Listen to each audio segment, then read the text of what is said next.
In Rainbows is one of the most highly regarded and beloved albums in history amongst the alternative space. Coming after what many describe as an underwhelming release, which came after possibly the greatest left turn in music, it's safe to say that there was plenty of hype for Radiohead to come out with an absolute banger. Boasting hits like Weird Fishes and Jigsaw Falling Into Place, it's safe to say that nobody could have predicted just how amazing this album would be. Especially with no deadlines or record labels to hold them accountable, I don't think a single person wasn't amazed.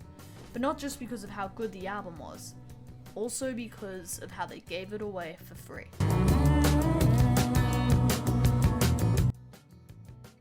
Many people see In Rainbows as a member of the trinity of Radiohead albums, being OK Computer, Kid A, and In Rainbows. Releasing in 2007, past all the successes from Creep all the way to There, you'd think Radiohead just about had the Midas touch. For any genre from bland Britpop to synth chaos to heavy-hitting hard rock, they just seem to be gifted enough to pull anything off. Surely, no matter what, after all of this success, all of these sales, and all of this acclaim, their beloved 2007 release would have been by far their easiest and their best. Well, not exactly. Let me show you. After the release of Hail to the Thief in 2003, along with the finish of their global tour in its name, Radiohead were exhausted. They were no longer bound to a record label to give them deadlines and schedules, which meant that they could do what they wanted. They were tired, sick, and most of all, not finding it fun anymore. They all had their own lives to attend to, and most importantly, their own families. They didn't dream of being world-famous musicians like they once did, because they'd already done that. Energy and determination was at an all-time low, and because of this, they ceased all kinds of music production and songwriting. They'd all gone their own ways. A few months later though, they came together again to try to create some new material. They had some ideas from previous albums such as Nude, which they tried to release all the way back in 1997 with OK Computer, but they couldn't get anything going and they weren't making any progress. It even got to the point where they parted ways again. It took going on tour again in 2006 with their half-baked song ideas to drop all the pressure and start trying something new, as they came to the realization that what worked for them in the past wouldn't work again. But it still wasn't enough. Tom York went his own way to record a solo album, The Eraser, to try to break out of his slump. They began recording again in the fall of 2006, enlisting Nigel Godrich, longtime Radiohead producer, to help them out. They started with Jigsaw Falling Into Place, and then Body Snatchers. But their craziest idea wasn't even a song. Not only did they decide to release without a record label, but even without a set price, letting you pay what you wanted. And whilst the public loved this move, many musicians didn't. This was a time before streaming services, and people thought Radiohead were dealing with the enemy, essentially letting people torrent their masterpiece for free. But 3 million copies later, Radiohead have made more money from digital sales off In Rainbows than all their other albums combined. Whilst they weren't the first to do this, they definitely helped popularize it. In Rainbows is often described as the happy album, and I get why, especially compared to their whole discography, but when you really listen into the lyrics, it's anything but. When I look through the lyrics of In Rainbows, I think I see two main ideas. Number one, wasting time obsessing over somebody, and also never getting anywhere in life as death slowly approaches. I think that idea one is present in songs like All I Need, Weird Fishes, House of Cards, and Reckoner, whereas I think idea two is more present in 15 Step, Nude, Body Snatchers, and kind of Videotape. The album seems to be telling the story of somebody trying to get close to somebody, failing, and coming back again. He keeps trying, thinking it'll be different, but he subconsciously knows it's not right, and he feels like he's never getting anywhere as death comes near. His life is in a loop of setting goals, but falling short every time. But the sound itself is very contradictory to the lyrics. The album has a dark yet angelic sound to it. In songs like Nude, you hear it beginning with an array of strings and beautiful music, accompanied by Tom York's vocals filling in a similar style. But when the lyrics themselves start, it's about somebody never able to achieve anything in life, dreaming big and falling short.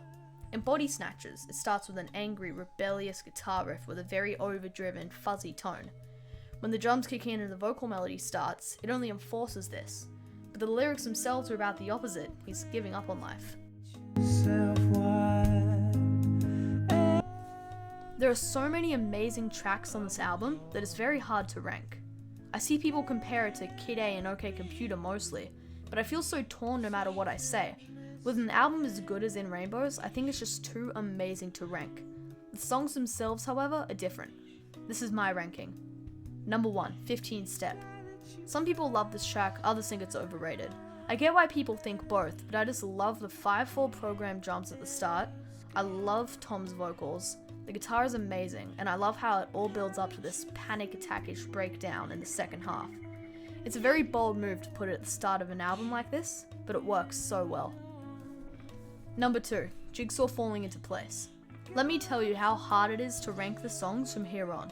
They're all so good, but something about Jigsaw Falling Into Place is so amazing. Maybe it's the 3 different chord progressions that are all great. Maybe it's Tom's vocals, or maybe it's just how catchy it is. To be honest, I'm not even sure, but I do love this song. Number 3, Body Snatchers. Body Snatchers begins with a bold, fuzzy, overdriven guitar riff, which I love. When the drums and vocals come in, I think it gets even better. After the second post-chorus, it slows down into a blissful guitar melody, accompanied by these falsetto vocals by Tom York before building up again. I love every part of this song. Number 4, Nude.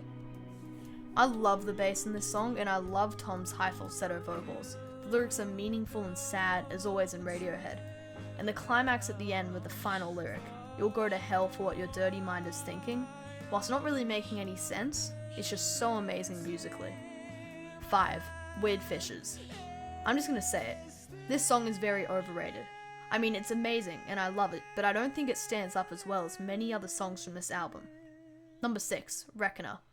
Awesome drums, awesome guitar, great falsetto vocals. It's a really good song, just amongst this album doesn't stand as much as some of the other songs.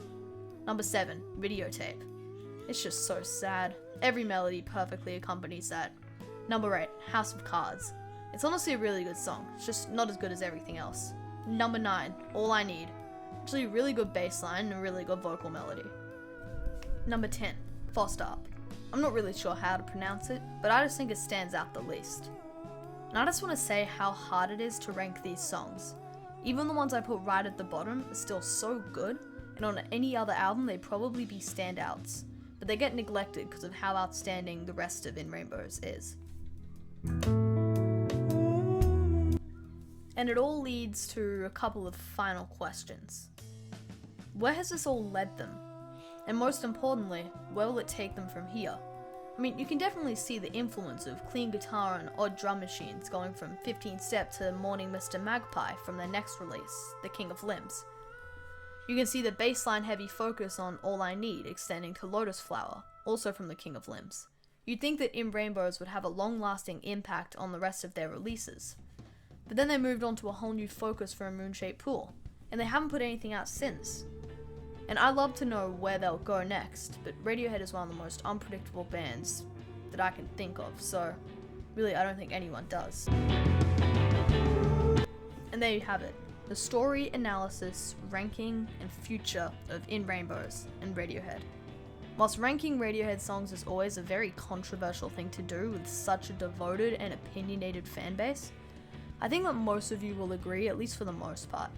Also, as I'm a new channel, I would greatly appreciate it if you liked the video, which will also help you to see more of my videos from here on. I'd love to see what your favourite Radiohead songs and albums are, and also what your favourite song is off In Rainbows. Have a great day. Picking up every last crumb. Big fish eat the little